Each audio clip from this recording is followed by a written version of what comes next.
Lamun urang dek ngajejero tobat urang aya 3 rupa. Hiji tobat fil Islam, 2 tobat fil iman, 3 tobat fil ihsan. Tobat fil Islam syariat zahir,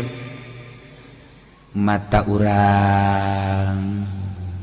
pakai neule-neule nu dilarang ku Gusti Allah. Tobatan komo nu iman hareupeun jalan, asal keluar bae ti kamar can mandi acan geus deuleu kelek, mandi can susu geus kadeuleu di jalan aja diuk di memeh mandinya ambo ngagedean dosa diuk betah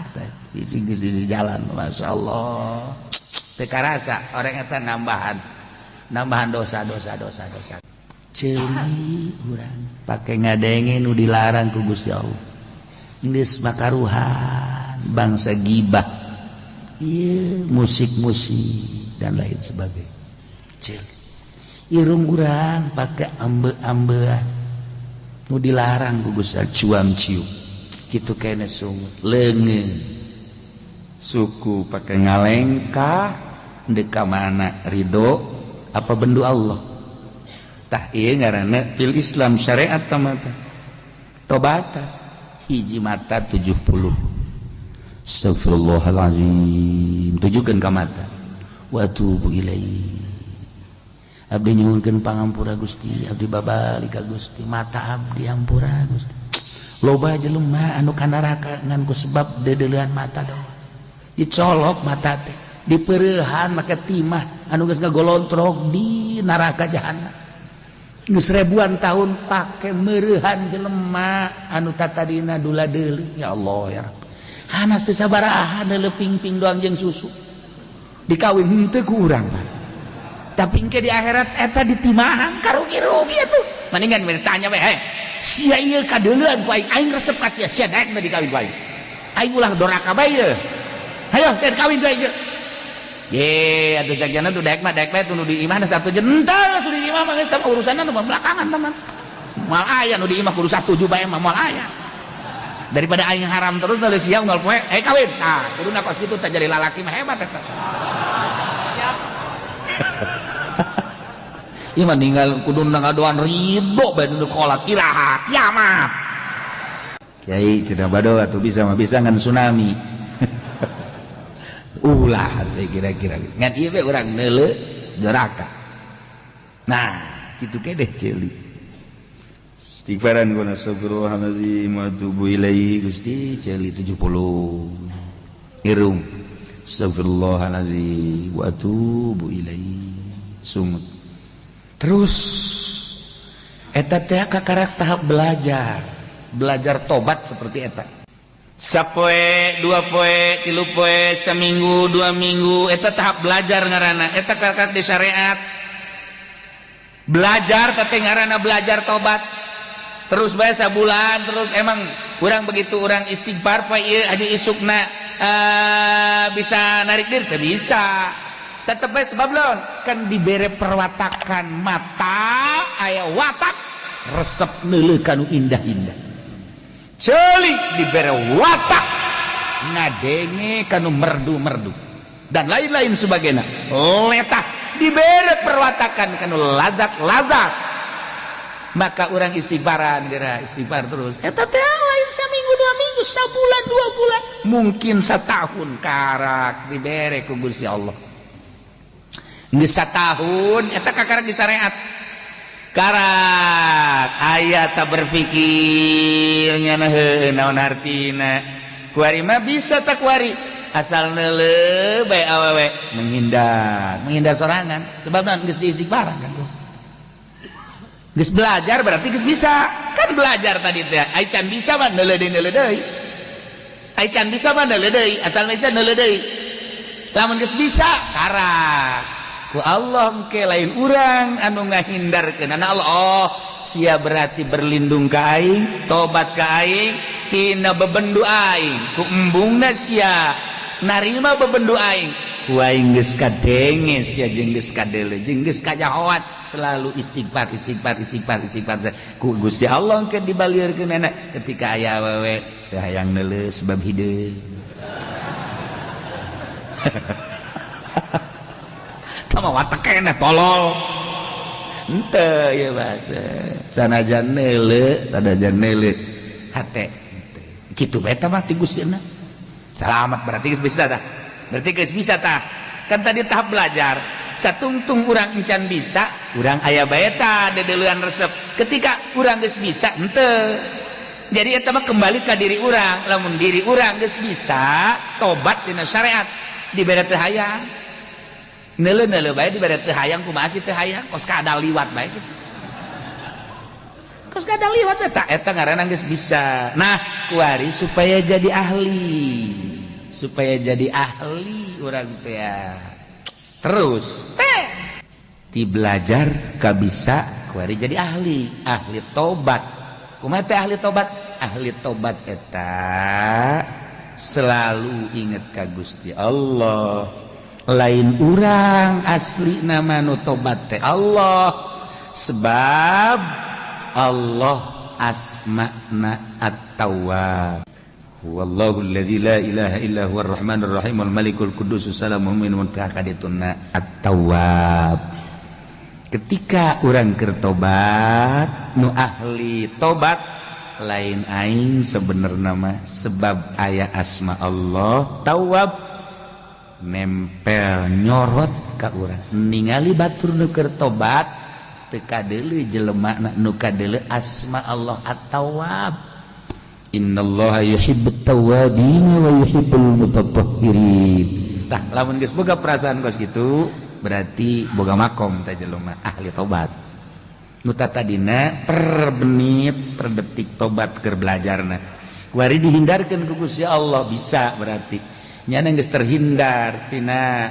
nu diharam-haramkeun nah kabelah dina jadi ahli sebab perasaan lain dirinya nu tobat asma Allah at-tawwab luar biasa bab tobat bae ge tah kos kitu tah mun urang nyaritakeun dina thariqah geus thariqah teh lain zikirna zikir basa kadar mecutan praktek tobat da supaya jadi makom ieu lain hese kakarak dina syariat kuari naekana iman tadi Islam kuari iman makan keyakinan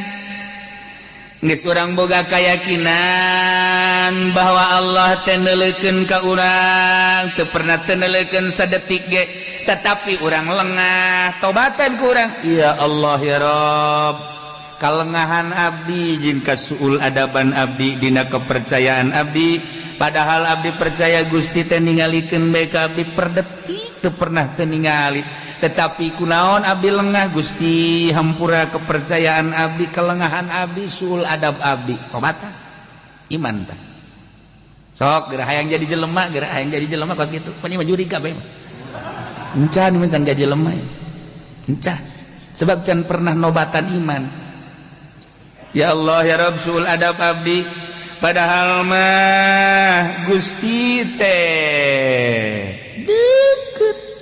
wa nahnu aqrabu ilaihi min hablil warid diterjemahkeun ku ahli thariqah ana aqrabu min nafsi wa ana aqrabu min nutfi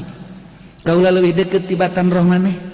tibatan diri maneh tibatan ucapan maneh jeung moal bisa ngomong sia lamun eueuh aingan moal bisa napas yang mun eueuh aingan hirup sia hirup aing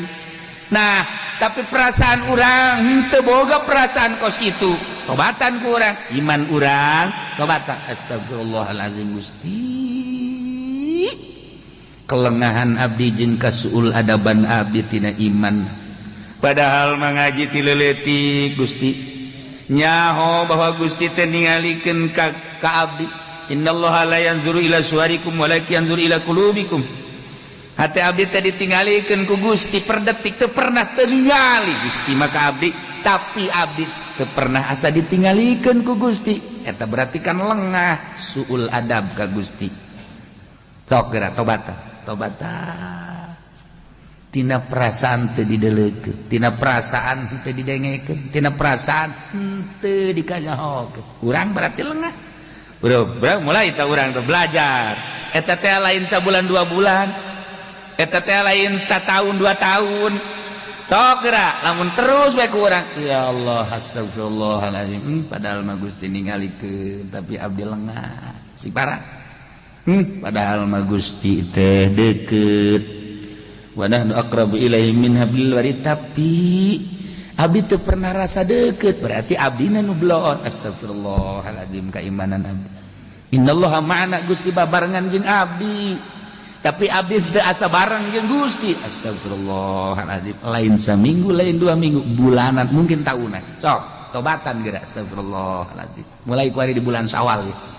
jang kahareup sok tobatan abdi mah cenah kos kitu mah tobat tapi korupsi mah terus naon artina tobat itu mah korupsi mah pagawean itu macam kieu tobat mah tobat ka Gusti Allah korupsi mah pagawean atuh kumaha sia bae tah pantogeun hulu sia atuh di mah salat mah salat cenah ai maling mah terus bae ieu ai tobat mah ibadah ai maling mah pagawean goblok tah urang Pandeglang goblok Pandeglang budak-budak kok kitu tuh ya itu salat maka Gusti cek nya ai maling mah pentong pagawean urang atuh tetep bae tah mah salat maling mah maling ya itu mah sia bae atuh tah tobat sok ya Allah ya Rabb kelengahan abdi ya Allah ya Rabb kelengahan abdi gimana mulai kuari ihsan beki jero bae tobat fil Islam zahir tobat fil iman keyakinan tobat fil ihsan anta budallah ka annaka tarak wa illam takun tarak ka annahu yarak rasa ihsan mah rasa geus kuari urang boga perasaan tah kuari ka perasaan asa boga hirup boga urang padahal boga Allah urang mah perasaan urang kuari boga urang hirup teh emang teu dosa ya hirup boga Allah pertahankeun jiwa ku sia hirup asup ka rumah sakit dokterna ge modar boga obatnya na paeh bae sarua bae sebab nu boga hirup Allah kuari urang boga rasa hirup teh nu urang eta teh dosa dina ihsan boga perasaan pagawean teh nu urang rasa boga pagawean nu urang